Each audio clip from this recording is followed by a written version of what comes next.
And let's go. Perfect. Yeah. Perfect. Yeah. Mute. Thank you. Okay, so another week, another few chapters. Wait, wrong way. I keep forgetting that.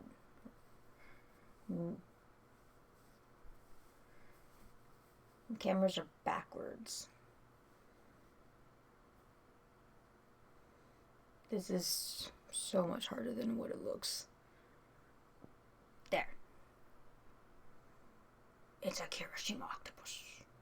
I need to fix him though. He got broken. Right there. He's kind of broken. I need to fix. But I need to learn how to sew first. I'm really bad at it. New hoozles. How's everybody's day been? Hope you've all been wonderful. Hope you've been drinking your waters. Hope you have been eating your nummy foods, whatever that may be. Even if all you had energy for was for, like, a coffee and some crackers. At least you ate. At least you drank something.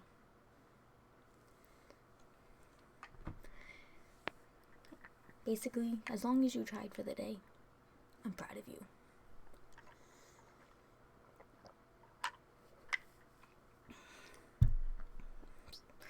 So, we're about halfway through the book. And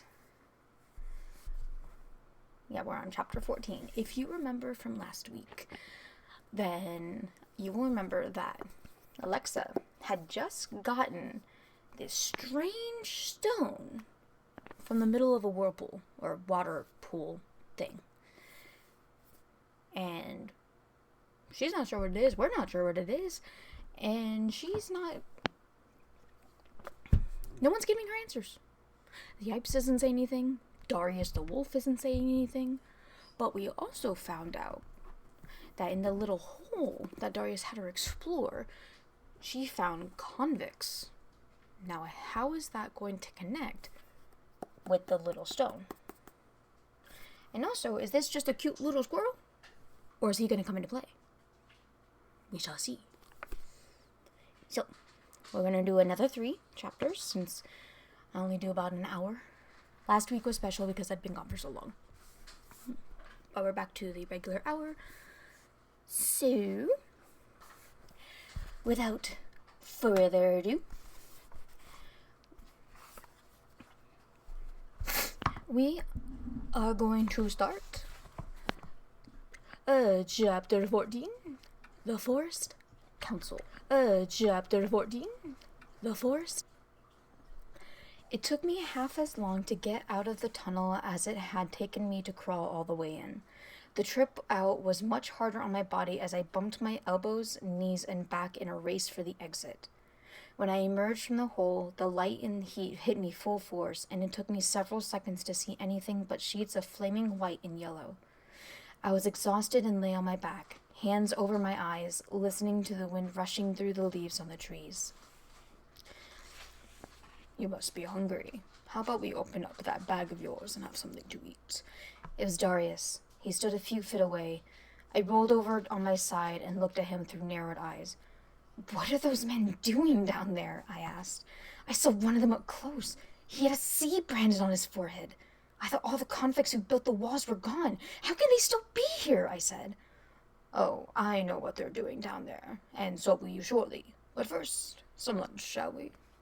I tried to question him further, but he wouldn't budge. Finally, I gave him some dried meat, which he ate in a flash of teeth and slaver. I chomped indifferently on bread as we walked, slowly making our way back in the direction of the Turlock wall that divided the mountains from the forest. I kept asking Darius about the men I had seen, but he seemed content to continue on quietly, winding his way through thick underbrush and around the occasional fallen tree. Finally, in frustration, I yelled at him, Can't you just stop for a minute and tell me something? Darius did stop, turning back at me. I am responsible for 2 things today.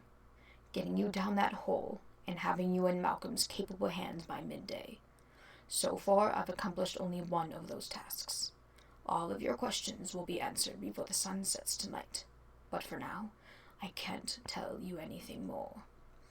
He turned and started walking again, and though I felt completely exasperated, I followed, trailing a few feet behind him down the path. It was a long, hot journey, but at midday we were standing in a grove of cottonwood trees 50 yards from the Turlock wall. The gate to Bridwell was now safely in the distance, and looking overhead, I could see that several hawks were patrolling the area from above, dodging a storm of white floating fluff from the trees. As I stood catching my breath with Darius, I saw rustling under the brush in the distance, a zing of gray, then more rustling. "Ah, here he comes. Not much good for sleuthing, but a nice fellow still the same," said Darius. We watched as the formless gray ball of fur continued to weave in and out of view. After a while, it became clear that it was a rabbit darting toward us between hiding places in the undergrowth. It was taking quite a long time for him to find his way to us. "Will you please stop the secret spy routine and get over here?" Darius cried. "You'll make us so late." For a moment, there was no movement at all. "Is that you, Darius?" came a tiny, uncertain voice from somewhere in the thicket. "Yes, it is me, the big wolf come to eat the helpless bunny. The longer you take getting over here, the hungrier I get," said Darius. A gray head topped with floppy ears popped up about 20 yards away. "Coming," said the rabbit with great exuberance, and he was standing at my feet a few seconds later. "No need to get hostile," chided the rabbit, who I took to be Malcolm. "Ah, but I see you got the girl and on time. Now she's done." "All in a day's work for someone on his own," said Darius. He became quiet and looked at Malcolm with a terrible sadness. "Have you heard word from Odessa and Sherwin?" "Stop your pouting. It's pathetic for a creature of your size. This will all be over before you know it, Darius. Trust me," said Malcolm. "Now, how about a proper introduction?" Darius growled and then introduced me. Malcolm held his foot out in an effort to shake my hand. He said it was human custom to shake, and he wanted to make me feel at home. I bent down, took his furry gray foot between my thumb and forefinger, and awkwardly bobbed it up and down a few times. Malcolm chuckled nervously, and we both looked at Darius, who rolled his eyes. I laughed, and for the first time I felt a little less like a guest outside the wall, and a little more like these might actually be my friends. Darius and Malcolm huddled together and talked while I relieved myself behind a tree. This produced a whole new conversation about when to go to the bathroom, where to go to the bathroom, and whether or not one should cover up when finished. After several minutes of arguing, Darius said, "I suggest we continue this conversation when we have more time, though I concede Malcolm's views on marking trees over rocks make a compelling argument." Malcolm looked up at me, and I nodded my readiness to move on. "I'll go straight to see Yipes and tell him of our progress. He will be pleased to hear you've come this far," said Darius. Then, with a slight bow of his head, he added, "Malcolm, always a great pleasure. Take care of our girl now, and tell everyone I'm doing fine." Then he walked off, and I was left with nothing to protect me but a small ball of fur with poor scouting skills. I suddenly felt all alone, and missed my father and friends back in Bridwell. I think I even missed Purvis, or at least the morbid comfort of his rude behavior. "You've grown some from what I was told about your size. It must have been quite a squeeze getting down that tunnel over Lathbury," said Malcolm. "The next one's not so bad." "The next one?" I said. "Sure, the next one. Didn't Darius tell you? We've got a big meeting over in the forest tonight. Lots to discuss." We walked, or I should say I walked, and Malcolm hopped toward the Turlock wall. We arrived at an odd-looking hole surrounded by stone on all sides. It was slanted at an angle, and it looked as though it ran under the wall. "This is a strange-looking tunnel, Malcolm," I said. "That's because animals didn't make it. Humans did. And the humans are always doing things in very strange ways. No offense to you, of course." He seemed flustered now that he'd said it, and as if he'd wish he'd take it back. "No offense taken," I offered. "This is a culvert," Malcolm continued. They appear every few miles along the walls. In the springtime, the water runs off the mountain and through these tunnels to Fenwick Forest and now into the dark hills, where it creates something of a marshland in the early months of spring. Malcolm went on to explain that the culverts were encased in stone, running down 5 feet under the huge stone blocks of the buried part of the wall, then gradually rising back up into Fenwick Forest and the dark hills. Malcolm easily fit inside. I followed and found that it was a very tight fit. I could move slowly forward on my belly, but the stone walls of the culvert were all around me, and it was rough going all the way. I continually grazed my shoulders and elbows along the walls. This tunnel descended faster, leveled out, and then began to rise again slowly, presumably on the other side of the wall. Pretty soon I saw light streaming down, and shortly after that we were outside again in the open field. We were in Fenwick Forest. "Who are Odessa and Sherwin?" I asked, turning my head to the side and shaking the dirt out of my hair. Malcolm didn't answer at first, but then he stopped hopping and looked at me. Odessa is Daria's wife, and Sherwin is his son. I knew there had to be more to the story, and soon Malcolm was telling it. Darius was off hunting for several weeks, He explained. They put the wall up so fast, and there were so many humans about, he got caught on the mountainside. Like so many animals, he's far too big to fit through a culvert, and there's no way to dig deep enough to go under the buried part of the wall. He can't walk around the wall because both ends lead to jagged cliffs that drop off into the lonely sea. The water and walls keep them apart. He hasn't seen his family in quite some time.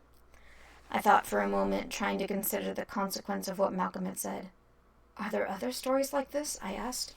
He turned on the path and began hopping again, his floppy back feet kicking up tiny storms of dust as he went. "More than a few," he said. We continued to make our way deeper into the woods. It was turning dark and cooling down. Fenwick Forest was vastly different from where I had just spent 2 days. The terrain around Mount Norwood had been far more open and arid, with tiny streams crisscrossing and connecting all over. 20 minutes into our walk away from the wall put us deep in a forest of fir, pine, cottonwood, and aspen trees. The lush forest floor was alive and danced with shadows cast from an endless parade of swaying trees. As we approached early evening, it was cool and peaceful. The sound of the trees moving in the wind high above seemed like a friendly traveling companion, calling us farther and farther into the depths of the forest. As we walked, I kept thinking about the face of that suspicious man with the C on his forehead. How these men had escaped into the dark hills remained a biting question I couldn't get out of my mind. I began to have a creepy sense that we were being watched, and I started to hear what sounded like whispers all around me. I kept shaking the cobwebs loose from my head, trying to refocus, but the strange whispering sound persisted, and I reasoned that it was the wind in the trees playing tricks on me. "Malcolm, do you hear anything strange?" I asked. Malcolm stopped and sniffed at the air with his front legs up. "Oh yes, we've got quite a procession going already. You're famous, Alexa. Every animal within 20 miles is hiding behind a bush or a tree limb trying to get a peek at you." Things were getting stranger all the time. We wound through the forest for another 5 minutes and then came to a stop where the trail split off into 2 directions, one straight ahead and one veering off to the left and down toward the Lunenburg Wall. Both were covered by a thick canopy of low-hanging tree branches. "It looks like we've arrived, Alexa. Go on now. Go straight up ahead that trail and don't stop till you see Ander." "What's an Ander?" I asked. "You mean who is Ander?" chortled Malcolm. "Go on then. You'll get all your questions answered once you reach the end of the path." I did as I was told, too tired to complain or argue with a rabbit. A few minutes later, the path widened into a circular area about 40 feet wide, bordered by large rocks and dead tree trunks. The rocks and trees were covered with more animals than I had ever seen before. Squirrels, rabbits, mountain lions, bears, wolves, beavers, badgers, porcupines, skunks, and a smattering of wildlife I could not identify from my own limited knowledge. It was a frightening sight, made worse by the swarm of whispering I continued to hear buzzing in my head. Straight ahead, right up in the middle of all the animals, was a ferocious-looking grizzly bear. Its head was like a boulder on its massive shoulders, and it swayed back and forth as the beast walked toward me. The whispering stopped. I was about to turn and run for my life when I spotted Yipes sitting on a rock to my right. I was so happy to see him again, I couldn't keep the big smile off my worn-out face. I read his lips as he mouthed the words, "It's okay, stay calm." The grizzly stopped so close in front of me that its wet nostrils sent a gentle wind through my hair.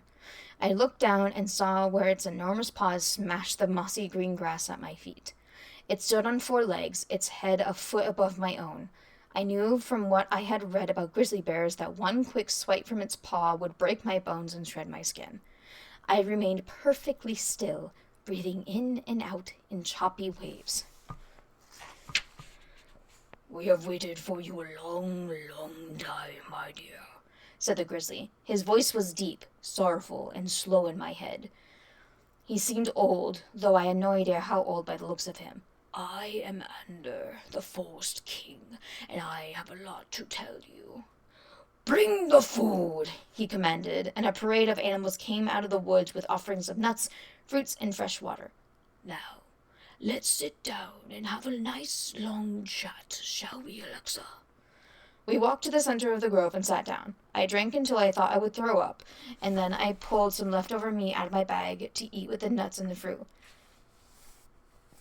"And if you don't mind, Alexa, could you get by without the meat for now? Mixed company, you know. It sets them off." Ender looked around at all the animals. They were all staring at me with wide eyes, and some of the larger animals were dripping saliva and acting strange. I put my food away and began eating a pear, which suited me fine. Ander proceeded to introduce me to a number of important animals in attendance. I met Murphy, a lively squirrel who kept zipping back and forth and twirling around in circles after his name was called. It took a while to get him calmed down, and he continued doing backflips and whirling spins every time Ander introduced another animal. There was Beaker, a raccoon. Ander said he was scientific for a coon, a problem solver. A badger named Henry was complimented on his fierce fighting skills. Picardy was a beautiful female black bear who had not seen her mate in a very long time. He had been off in the mountains looking for a den when the wall came rising into existence. I met Boone, a crafty bobcat who often came up with outlandish ideas for some unknown reason. That, for some unknown reason, worked most of the time. There was a quick and sneaky fox named Raymond, and a nervous woodchuck named Vesper. Chopper and Whip were an agreeable pair of buck-toothed beavers. The sun was beginning to set, and I was getting cold. It must have shone because Ander took a break from his introductions to call Yipes over, who presented me with a blanket out of his pack. I draped it around my shoulders and curled my legs up to my chest, wrapping my arms around my knees. Soon it would be night, but for now dusk coated the grove with a soft blend of velvety gold and green. It was heavenly. Ander finished the introductions with Odessa and Sherwin, the wife and son of Darius. Sherwin approached me cautiously, swaying his head back and forth. He was every bit the powerful beast his father was, but his features were more juvenile, and his coat was a lighter shade of gray. "You've met my father?" he questioned me. "Yes, I've met Darius. He's impressive," I said. I felt a wave of compassion for Sherwin, wondering what it must be like to lose your father in such an unjust way. I added, "When did you see him last?" "I don't remember ever seeing him. I was only a few months old when he was caught behind the wall.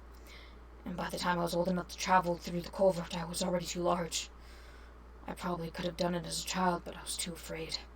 When I was smaller, I thought many times about sneaking under to find him, but I never did. Now I'm so big I can barely get my head into the tunnel." He paused and looked off toward the Turlock wall in the distance. "At night, my father howls at me, and I howl back at him. We dream of hunting together, and he and my mother being side by side again. He often sounds sad, and in recent times even a little old, like the long, lonely nights are beginning to wear on him. Sometimes he howls at me and my mother for hours and hours until his voice is shredded and cracking. On those nights, I often go to the culvert and I put my front paws in, imagining I'm small again. Then I look to the wall and beat my head against the same spot until blood is oozing out of my fur and into my eyes. My story is not so different from what many of these animals here would tell you. Most of the large animals have lost a son or a daughter, a mate, a close friend, or a parent. Others feel the terrible loss of the mountains and the lush wild streams lined with fruit trees and blackberry patches. The smaller animals, the ones who can use the tunnels, have maintained a relatively normal life after the walls. What makes you think dragging me out here will make any difference? I said. I'm only a child, and I command no special importance in Bridwell. I create more bad than good there. Ask anyone. Sherwin looked down for a long moment, then straight into my eyes with a heartbreaking look on his face. Then we have clearly thought wrong, and we should send you back. You're small enough to use the tunnels, and you have the right breeding. Those things are true. What you lack is belief. If bringing down the wall would require you to fly, you must believe that you can fly. Otherwise, when the decisive moment comes, you will surely discover you have no wings. He turned and walked back to stand at his mother's side. The whispers in the sun were both gone. The sounds of the owls, crickets, and frogs blended together to form a thick soup of mystifying night music. The full moon rose out of the trees from the east, pouring a bucket of soft white onto the grove. And again I felt the discomforting loneliness that so often haunted me. I see you've got quite a scratch there on your arm, said Ander, his deep voice jerking me out of my self-pity. I do apologize. Domesticated animals can be rather pesky at times. That's not to say Sam and Pepper are bad cats. They've actually been helpful in our attempts to get you out here. But they can be, shall we say, spirited. Now then, I believe you have a stone in your possession, which I must now ask you to produce. That is, if you don't mind. It might be that you are not the person for the job at hand, even if I'm quite convinced that you are. In any case, the stone will tell us a lot about what your future holds. With all that was going on, I had completely forgotten about the stone hanging around my neck in the small leather pouch. I clutched it under the blanket, afraid at first to give it up. What if I never got it back? I wiggled open the string at the top and removed the stone. When I held it out to Ander, the feathery green glow illuminated the space between the two of us, and the crowd of animals let out a meandering collection of oohs and ahs. I set the stone down on a large flat rock that sat between us, and it continued to throb liquid green light like the steady time of a beating drum. Boom, boom, boom. Beautiful, isn't it? Said Ander as he gazed at its strange throbbing radiance. Boom, boom, boom. This entire area, including the forest, mountains, and hills, was at one time full of Elyon's enchantment. It was a marvelous place indeed. The stone you chose is what allows you to communicate with us, just as we communicate with one another. At one time there were 6 stones like this in the pool. Yipes found the first, then another was taken, then the convicts came, and took all but this one. He nodded toward the pulsating green mass sitting between us. In those stones lie the answer to why Elyon created us, why he created this place, and where he's gone. Ender sat in silence then for a long time. His heavy breathing filled the air. It seemed as though he was searching for something in the silence he couldn't quite find, and then he came back to life again. Unfortunately, we haven't the time to talk about all that right now, he said. Elyon is on the move. His plans are unfolding in this very age, and we shall all be witness to his triumphant return in the days to come. One thing I can tell you. Someone known to you was responsible for bringing the stones here, but that is all we have time for. Thomas Warvold, I said without the slightest hesitation. An excellent guess. He is responsible for a great many things that, in his death, we are all left to consider. But he did not bring the stones. They were placed in the pool by his wife, Rennie. Andrew looked at the sky and sniffed at the air, then continued. When things settle down, you can come see me again, and I'll tell you all about the mysterious Warfolds. For now, we must really be getting on with things. I started to protest. I asked about Elyon, whom I had never thought of as more than a legend, but at every turn Ander insisted we stay on his choice of topics, that the time for those answers had not yet come. I wasn't about to have it out with a 1,000-pound grizzly, but his comments left me terribly curious to learn more about Thomas, Rennie, and in particular, Elyon. All magic runs out sometime, Alexa, and this place has been running out for some time now. We used to be able to communicate with the birds. Now they understand us, but we do not understand them. We can send them off to do things, but we cannot be sure if they have been done what we have asked them to do. Oh, they can tell us a little by the way they move and the sounds they make, but it's as if we speak completely different languages now. Some of the animals are beginning to experience the same problems, Ender continued. We can comprehend one another most of the time, but occasionally our voices become garbled for a morning or an afternoon, only to return again some hours later. This process accelerated after the wall went up. Ender touched the stone with the edge of his paw and gently pushed it 2 or 3 inches along the flat rock. The fluid green light continued to pulsate between the two of us. With humans, the stone gives you 2 important things, he continued, putting his paw back on the ground. The ability to communicate with animals and a glimpse into the future. In other words, it gives new insight in 2 ways, present and future. Just like any magical effect, this one comes with its own set of rules. For instance, the ability to talk with animals works only if you stay in the wild. As soon as you leave, the power begins to drift away. Once this process starts, it cannot be reversed, and there are no more stones to be had. Once you leave the wild, the stone will start its gradual descent into dim regularity.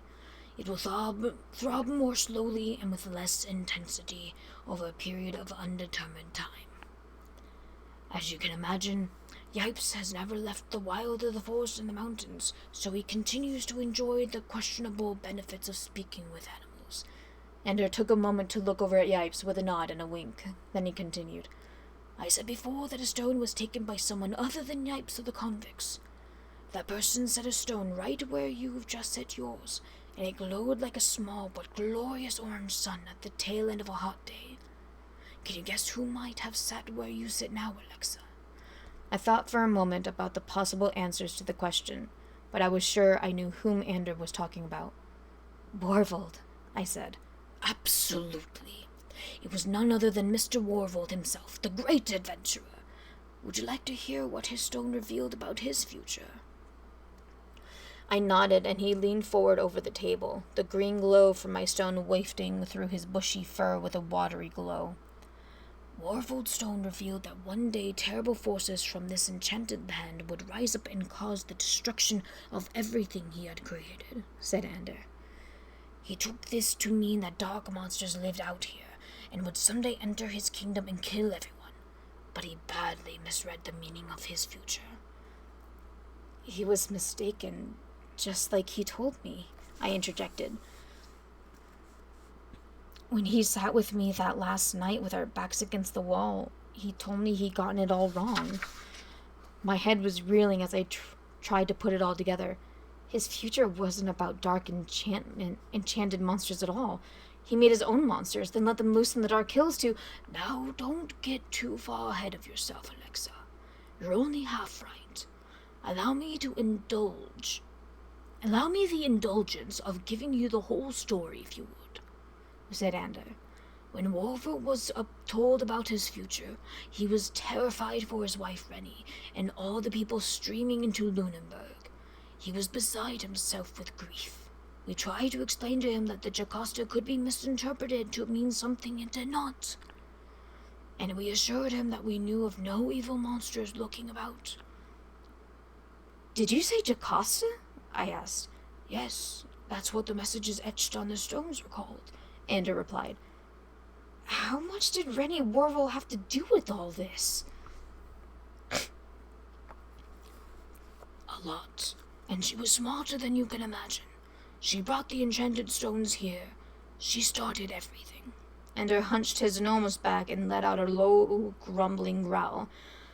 I'm not as young as I once was, and we're approaching my bedtime, he said absent-mindedly. Where was I? Oh, yes. When Warvold returned to Lunenburg, he hatched a plan to build a wall before there was any further expansion. He added more guards and made the arrangement with the leaders in Ainsworth. Everything went as planned, and during the span of the next several years, Warvold completed not one but 3 walled roads, along with 3 new walled principalities. By the time he'd gone this far, he'd figured out how to use 300 convicts and hundreds more of his own men to quickly build. The wall between the forest and the mountains was the last. First, he built it only 8 feet high. Then his own people followed behind to finish the rest. It was remarkable, really. Sometimes 1,000 feet a day were walled in, quickly cutting off the passage between the forest and the mountains. By all accounts, the operation was a marvel of speed and efficiency. But Warvold made one important miscalculation in his plan. He trusted the leaders in Ainsworth to take back the criminals. Further, he took them at their word when they said they had indeed taken them back. You see, until that night when you sat with him, Warvold never knew that the leaders of Ainsworth had set those men free in the Dark Hills. They never thought Warvold would actually give them back, and they had planned poorly for their return.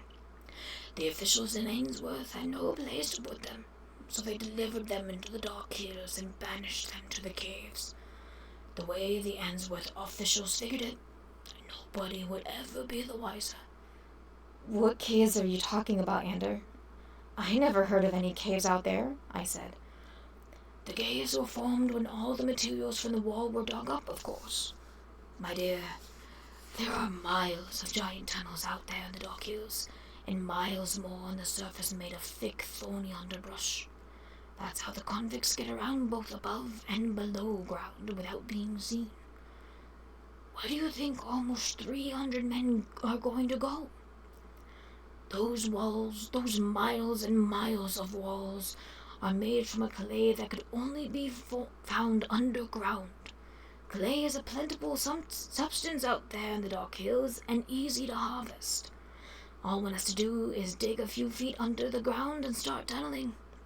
Everything in the tunnel's path will be pure clay, which was the primary ingredient Warvold wanted for the building blocks. It really wasn't all Warvold's fault. Things have developed as they have. Nonetheless, it was his fear that drove him to create a monster. The monster he created is not the collection of criminals who live in Dark Hills. The monster is the wall itself, but I suppose that would be a debate for another time. Everything was becoming clear now.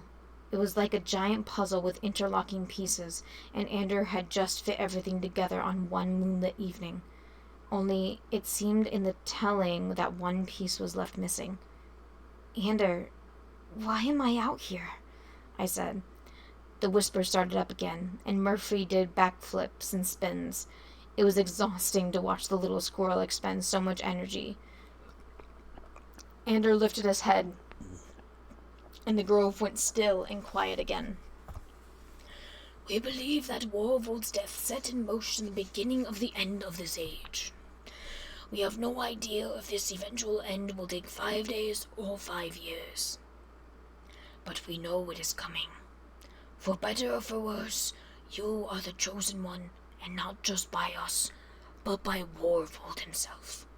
There is just a tad more I must tell you now, and then we really must get on with reading your stone and shuffling you off to bed. It's getting late, very late indeed. Alexa, all that you are being told must be kept a secret until the time is right to reveal what you know. Someone in Bridwell is not what he seems. That someone is the one the convicts call Sebastian. We have heard them mention him in his plans. He's living inside Bridwell, giving the orders, making things ready for a time when the convicts will invade all of Bridwell and bring Warvold's future to pass. Who is Sebastian? I'm sure the birds could tell us if we could understand them, but we have no idea. None whatsoever. I can tell you but one thing. The convicts left the last stone for a reason. They meant it for their leader, and when they find it has been taken, it will enrage them to even enrage them even more. Sebastian must be found out and revealed for the serpent that he is, and the vile criminals must be stopped from invading Bridwell. Cut off the serpent's head, and the whole serpent dies. The convicts are not brilliant men, Alexa. However, they are extremely vengeful, and Sebastian is brilliant. At present, this is a lethal combination. If power is transferred to the criminals, war will be upon us, and the wall will become a military stronghold. Once set in motion, violence will rain down on Bridwell, and the wall will remain possibly forever. We must reveal and remove the danger, and in so convince people that the danger is past. That's our only hope of bringing down the wall. Ender was skirting around the point he was trying to make. Then he stammered and got right to the heart of the matter. You cannot tell anyone about what has taken place here tonight, especially Sebastian. About Sebastian, he said. You think Sebastian might be my own father? I said. The remark was met with a cold, silent stare from Ander. But my father doesn't have a C. Brandon on his face, I yelled. True, but we can't be certain that Sebastian was a convict, Ander continued. It could be someone on the inside who knows more than they are telling and has a motive to side with them. Perhaps it's someone looking for more power, like a disgruntled son or a crafty god with wicked ambitions. Maybe it's an old man who fixes books, or a simple mail carrier with timeless access to powerful people. It could be anyone. That is why you can't tell what you know. Alexa, you know how to work alone and maintain secrecy. You're small and easily hidden. You have connections to important people, but you're not important enough yourself to be scrutinized too closely. Face it, Alexa. You're perfect for the task. I couldn't argue with Anders' reasoning. Only one thing left to do. Read your Jocasta, said Ander. What if I don't want it revealed? What if I'd rather not know my future? I said. That is your choice to make, and we will honor it. But in this case, I must say, I think your Jocasta will give you much-needed clarity for the days to come, said Ander. I sat silent for a long moment, and then I looked straight into the grizzly's powerful face. Read it, I said. Yipes jumped down off his perch and walked toward us. He crawled right up on the big flat rock and removed a magnifying glass from his vest. Then he held the glass against his eye and put his face less than an inch from the rhythmically pulsating stone. Boom, boom, boom. After a moment, he rose into a sitting position and looked at Ander. Ander nodded, and Yipes looked at me. You will be the one to find the serpent, he said. Oh my gosh, find the serpent, he said. I chose the worst voice for Ander. Oh, gross.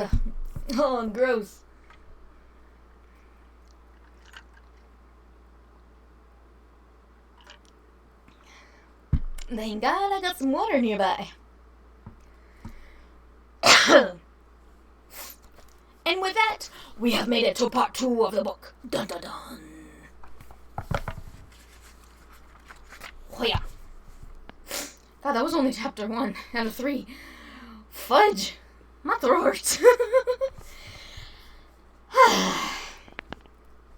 Anyway, let's continue.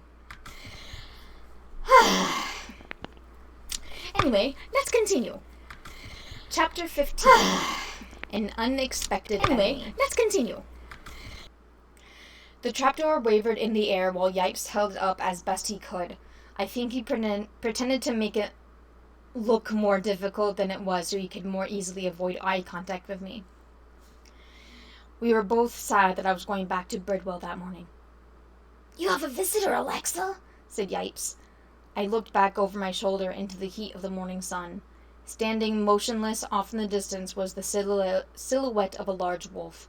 I waved to him, and he turned to the west and headed up to the mountains. I've got to go, I said.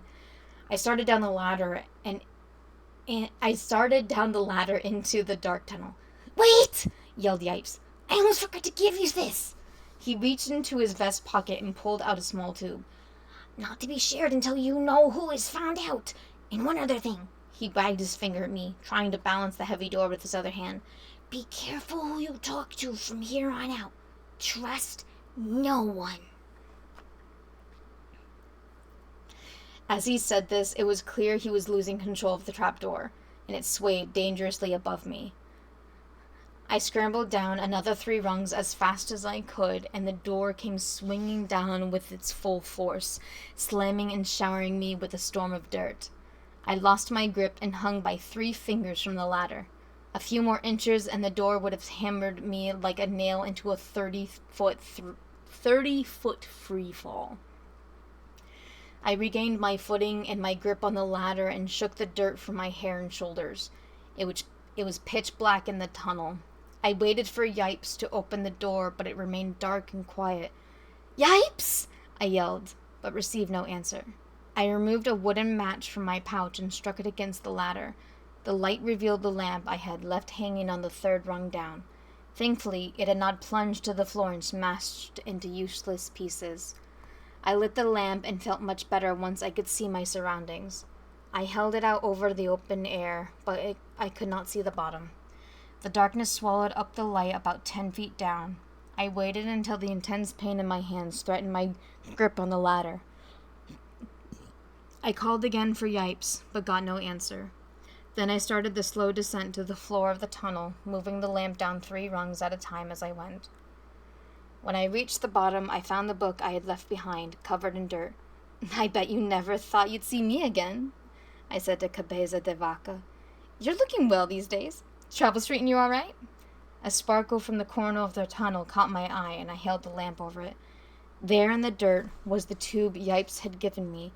It was about 4 inches long and 1 inch round, with jewels embedded across its wood surface.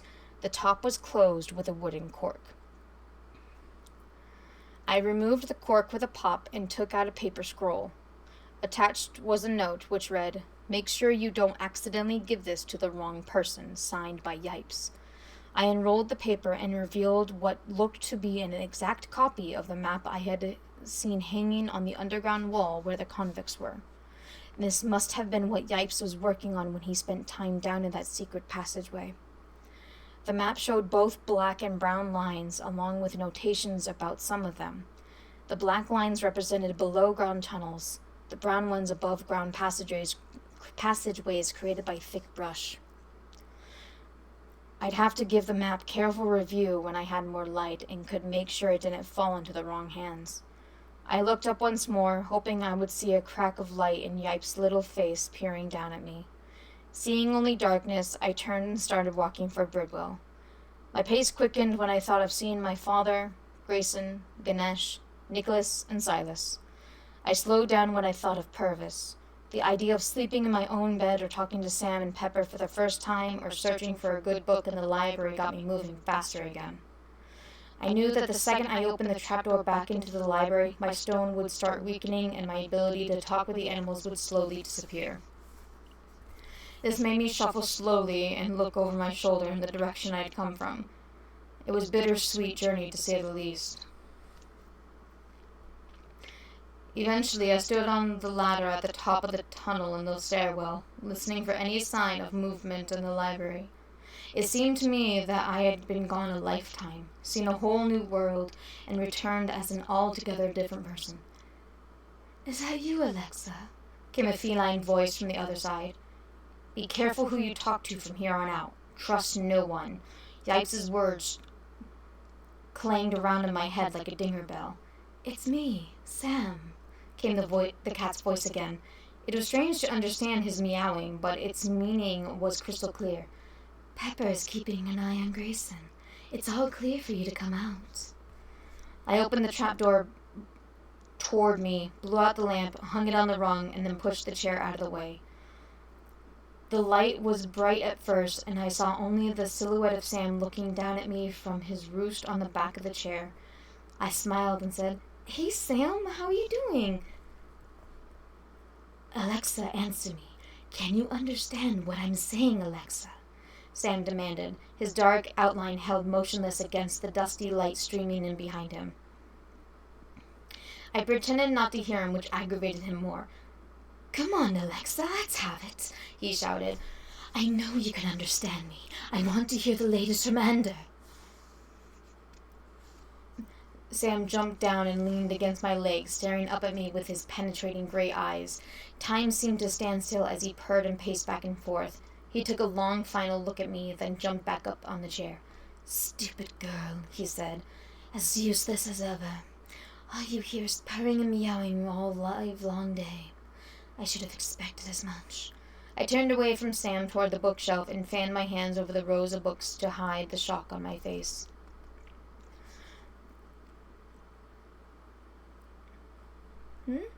BuzzFeed user. Oh no, I'm ignoring that.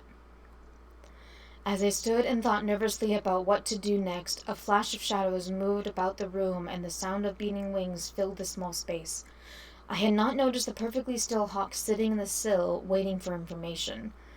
As I turned to look, I saw the bird flying off into the bright morning sun. Off to tell Sebastian of Alexa's turn, no doubt," said Sam. I tried desperately to remember all the things Sam and Pepper would have seen me doing or heard me saying. How many times had hawks watched me? Were they watching when Warvel died and I took the key? I absent-mindedly ran my hand along my forearm, feeling the wicked scratch Pepper had given me when I had tried to take his amulet in my hands. Traitors, both of them. I could hardly believe it. And the hawk, it was also a traitor. I had to get a message to Ender. "No more time for penning right now, Sam. I've got lots to do," I said with false cheer.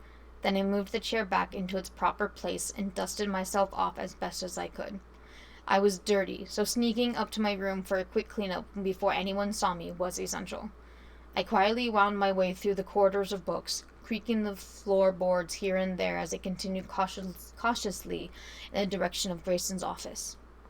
I peeked around the last corner and saw that his door was ajar, Pepper's long tail flicking up and down at the door. I had a momentary feeling of fear as Sam purred up against my leg unexpectedly. "Pepper," Sam said. "She's as dumb as a post. Not a word out of her." Pepper's head came whipping around in the door jamb. "That you, Sam?" came Grayson's voice. Things were getting complicated in a hurry, and I had been back in Birdwell for only a few minutes. I crept down the hallway as quietly as I could while Sam held back in front of Grayson's door. "That's it. Slink off to your room for a nice long nap," Sam jeered. The floorboards creaked a few paces from the library door, and I froze for a brief moment. "Who's there? Alexa? Is that you?" It was Grayson, but I was safely on the other side of the door and out of sight of a second later. My room had never looked so wonderful. I hid my stone, the tube Yipes had given me, and the other trinkets I'd been carrying around. I put on a fresh set of clothes and performed a healthy bit of primping on myself, then flopped down on my bed and felt as though I could sleep for a month. I thought of all the events in the past 3 days and drifted off into dreams of talking animals and men with brands on their faces. I awoke midday, sweating and hot. I had been dreaming of a hawk at my window. It was scratching and clawing to get inside, and in my dream I let the bird in, and it chased me around my room, landed on my head, and ripped chunks of my hair out with its monstrous claws. As I sat up in my bed, all wet and clammy from the heat and the awful dream, I heard scraping at the shutter. Was I still dreaming, or had I actually awoke? I cautiously got out of bed. Everything hurt, and my feet felt as though they were walking on a bed of nails. As I hobbled over to the window, I realized that whatever was banging and scratching to get in was much smaller than a hawk, and it was scampering around from side to side outside the shutter. It could only be one animal. Murphy, the hyperactive squirrel from the grove.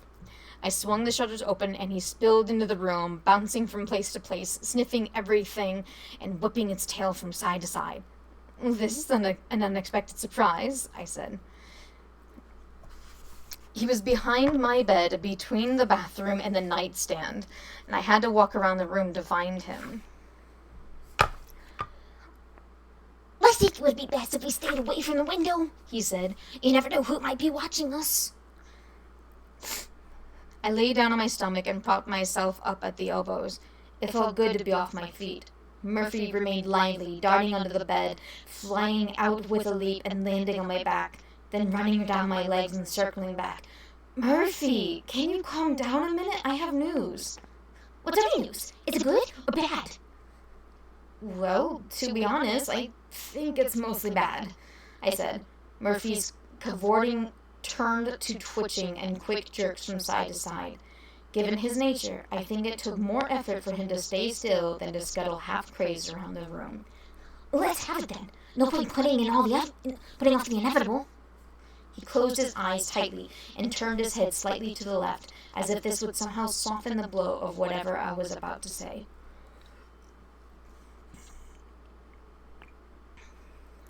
I was getting sore on my elbows, so I dropped down with my chin on my hands. I was eye to eye with him, only a few inches between us, and for no apparent reason I whispered when I spoke. Sam and Pepper are traitors. On top of that, I think some of the birds might be against us. I know for sure at least one hawk who's working for Sebastian. I haven't had the time to find out much else. Just getting to my room was an adventure in itself, and I've been sleeping most of the day. Murphy looked stunned as his eyes squeaked back open.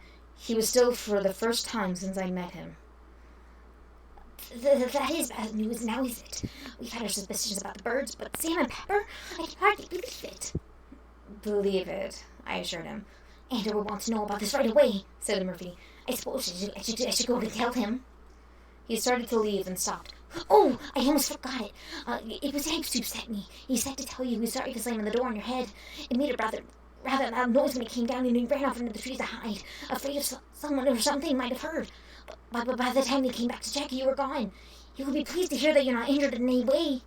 Murphy bolted for the window. He was sitting in the sill by the time I had my wretched sword body up to its knees, leaning over my bed. How's the storm looking? I haven't looked, but we're talking, so I guess it must still be all right. Best keep an eye on it every few hours if we can, said Murphy. He was fidgeting back and forth, looking out the window and then back at me. It'll be a shame to lose you. Maybe we'll get lucky and won't wear out. And then, with a final flip of his tail, he was gone. Just as well. I had a busy afternoon planned.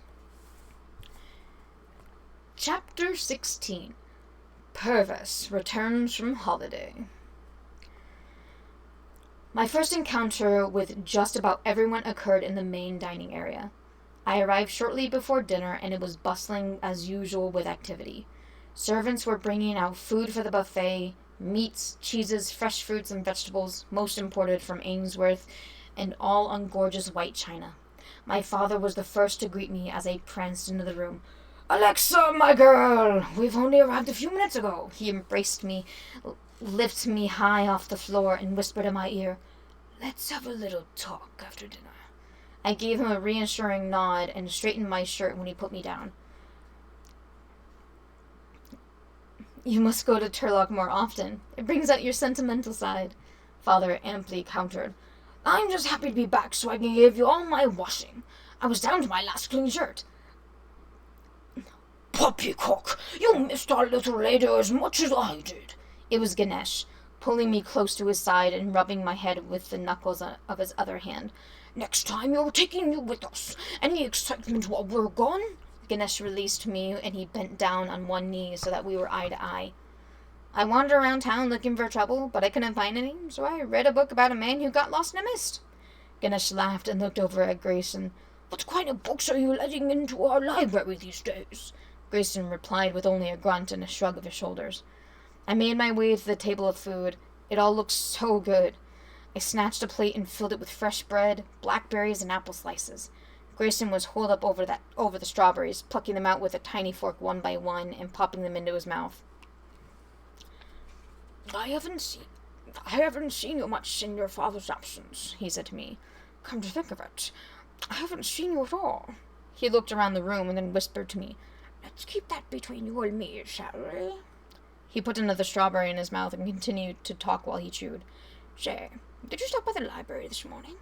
I had the strangest encounter with the cats, and someone was about the place but ran off." "Not me. It must have been one of the students from downstairs playing a prank on you, or tried to steal books," I said. I was getting far too comfortable with lying to everyone, and it bothered me. Was there ever a good time when lying was a good thing? Without knowing who I should trust and who I shouldn't, I couldn't just blurt out the whole adventure in hopes Sebastian wasn't in the room. My father, Ganesh, Grayson, Nicholas, Silas, they were all here. I could not conceive any one of them being Sebastian. The only person missing was Purvis. "Where's my favorite man in uniform, Mr. Kotcher?" I asked. "Still on holiday in Lunenburg visiting friends. He's due back tonight, though, so don't get too awfully excited," said Nicholas. He was looking as handsome as ever. "Wait just 1 minute. You mean Purvis has friends?" I asked. "Apparently so," chuckled Nicholas. Absence makes the heart grow fonder and all that. Move it along, Grayson. I'd like at least one strawberry to garnish my plate with." Grayson just kept on poking berries with his little fork and ignored Nicholas entirely. We sat around the table and enjoyed a lovely dinner. I ate and ate and ate, my hunger satisfied for the first time in days. My body was much less sore now, and my strength edged back to within range of normal. I was seated next to Silas, who leaned over and whispered in my ear, "I must speak with you privately after dinner." I nodded my agreement, but added, "My father first, then I'm yours." "A game of chess after dinner, Alexa?" said Silas a few minutes later. "Sorry, Silas. Sorry, Silas. She's already promised me a stroll around Bridwell. Maybe after that," said Father. I replied to Silas, "Yes, that would be nice. But I warn you, chess is my game. Father and I started playing when I was only 3. Well then, maybe you won't mind playing me sometime, now that I'm back from visiting my chums." It was the familiar, slippery voice of Purvis Kotcher, coming from the entryway where he had meandered in unnoticed. His face was smeared with an awful smirk, and he was advancing on the buffet with an annoying saunter. He was clearly drunk. "That is, if you're willing to wager. I play chess only when something of a value is at stake. I find it adds a whole new dimension to an otherwise boring diversion." He was piling meat and potatoes enough for a family of 4 onto his plate. "But enough about a silly game," he continued. "On to more important topics, shall we? Say, for instance, the attitude over in Ainsworth toward Bridwell these days. Getting a bit hot under the collar around those parts now, aren't they?" Purvis seated himself opposite my father at the end of the table, swaying to and fro, using his fork to poke and stab as he continued his tirade. "Purvis, we're in mixed company. I warn you." "Warning me to what? To keep my mouth shut about the discord you and the rest of the idiots running this place have caused with Ainsworth? All of Lunenburg is learning about it. The people in Ainsworth are ready to run this place over, and they've got plenty of manpower to do it." "Purvis!" shouted my father, but he would not be stopped. "I could give Ainsworth the keys to my beloved Bridwell with what I know, so you might start treating me with a little bit more respect." Ganesh rose, standing over Purvis like a giant oak tree over a craning woodchuck.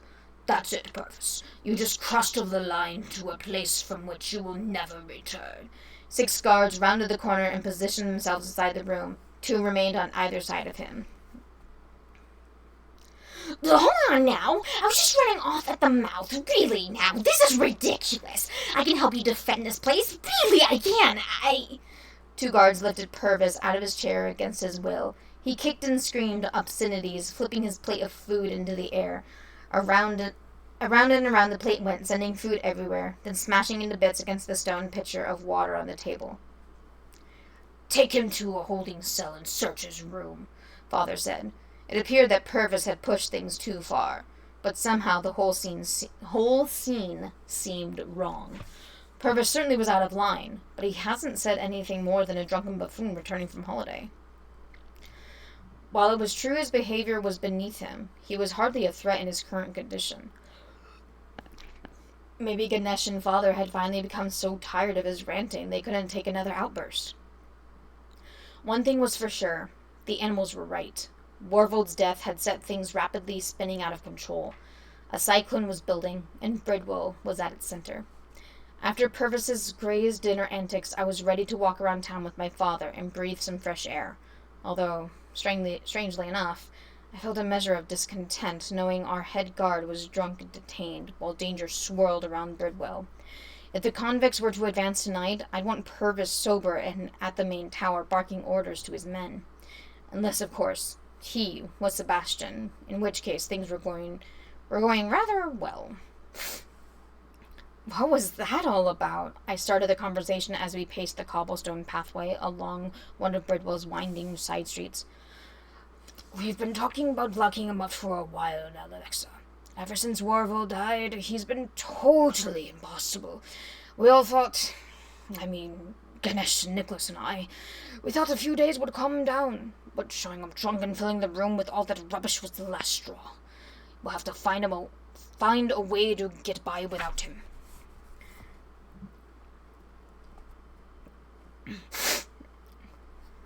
You'll get no argument from me about Purvis, though I do worry about our safety with our head guard behind bars, especially if what he said is true. The one man I loathed more than any other, and I was practically advocating for his release.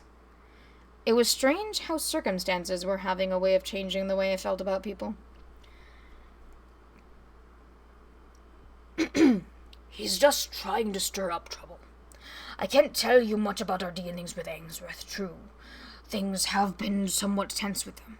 With Warvold passing, they've tried to assert more control, but it's nothing we can't handle. Father sounded confident that everything was fine, but given what I knew, it was not comfort I was feeling. I knew problems were afoot, bigger problems than even he was aware of. So, you stayed out of trouble while I was gone? No trying to jump over the wall? Trust no one. But this was my father. How could I not trust him? I stayed out of trouble like you asked, I said. But now that you've returned, I really must get back to breaking things. I have a reputation to protect. Father stopped walking and smiled while he rubbed his chin. He seemed exhausted from worry and lack of sleep. I felt sorry for him just then, which was something I had never felt for him before. Just be careful, all right? And don't go snooping around where you know you shouldn't. Agreed? I'll do my best. It was not the answer he was looking for, but he accepted it. We held hands a moment longer, then he returned to the lodge. I walked along the center of town where their main courtyard was. Along the way, I passed 3 hawks. They were circling closer than usual. Could it be that Ander had sent them to watch over? Or were they on patrol for Sebastian? In either case, it seemed unlikely that the birds could communicate much with either party, so they didn't alarm me a great deal. Silas awaited my arrival as promised and wasted no time getting straight to the point. Alexa thanks you for coming, he said. He was nervous, edgy, unsure of how to approach the subject he was trying to delve into. Here's the thing, Alexa. I've been working for your father for a little while now. I admire the man, Ganesh Nicholas too. I think they will do great things for us all. The thing is, Alexa, I don't want to get you into any trouble with your father, but I feel I have an obligation to him. He was really nervous, looking down and around in circles, hardly catching my eye. What is it, Silas?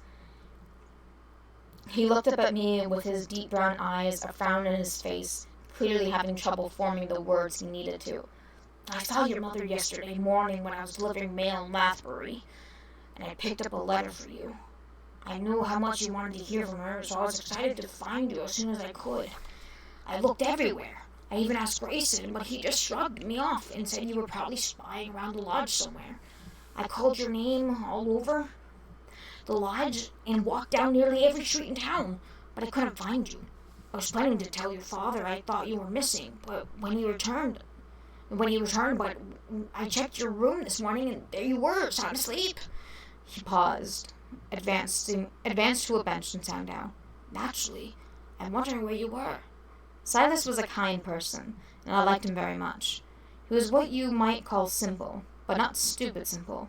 He liked easy answers to life's complications, and he was unaccustomed to confrontation in any form. These things were clear from my brief encounters with him, and I thought humor was my best chance to give him an answer he could live with. I travel alone in secret, for I am Alexa, the spy of Bridwell, I proclaimed in my best comic voice, but he didn't laugh. Instead, he glared at me, and I began to feel uneasy about his motives. I tried my next tactic. It might be hard to understand, but Grayson and I have an unwritten rule when my father travels, and I'm stuck in Bridwell. He pretends to watch over me, and I play spy as much as I want. It's a game, you see. I thought Grayson sent you to flush me out. He's used that trick before, but obviously not this time. Sorry to override you. Silas looked relieved. Next time I call for you and you hear me, do me a favor and assume I'm not playing a game. It's a deal, and I'm really sorry, he said. I hated lying to everyone, and I think the extra apology was more for me than Silas. I knew the day was coming when all my lies would be revealed, and each time I told one, I felt worse. We talked a spell longer, and then Silas got up and started to leave. Oh, I almost forgot, he said, reaching into his breast pocket. Here's that letter from your mother. He handed it to me and walked off, the lightness of his step clearly showing the weight of the world lifted off his shoulders. I sat thinking a moment longer, twirling the unopened letter with my fingers. I thought back on everything that had just happened, and I couldn't help but feel that Purvis's imprisonment had been too sudden, and perhaps even wrong. I was surprised by this thought, and by my next thought, too. I had to go see him. Surprised by this thought, and by my next thought, too. I had to go see him. Okay, my voice is thrashed. Ugh. I think Ander was the one that really did it for me. But we've heard some news. We know what the Jocasta says. It says something about a serpent. We know that there's someone in Bridwell that is not doing so much good things, like with the convicts. We know that that Purvis is now imprisoned, and Alexa needs to go talk to him. Seems right, but at the same time seems wrong. What do you think will happen next? We were gonna have to find out next week, when we start on Chapter 17, the chess match. But until then, thank you guys so much for watching and listening more rather. Looks like I actually got some chats. From Azure Knight, you're doing awesome, thank you. And, gotta run, thanks for reading. Well, thank you so much for spooning in. So, I'm gonna leave it here. Bye. Thank you so much for spooning in. So, I'm gonna leave it here.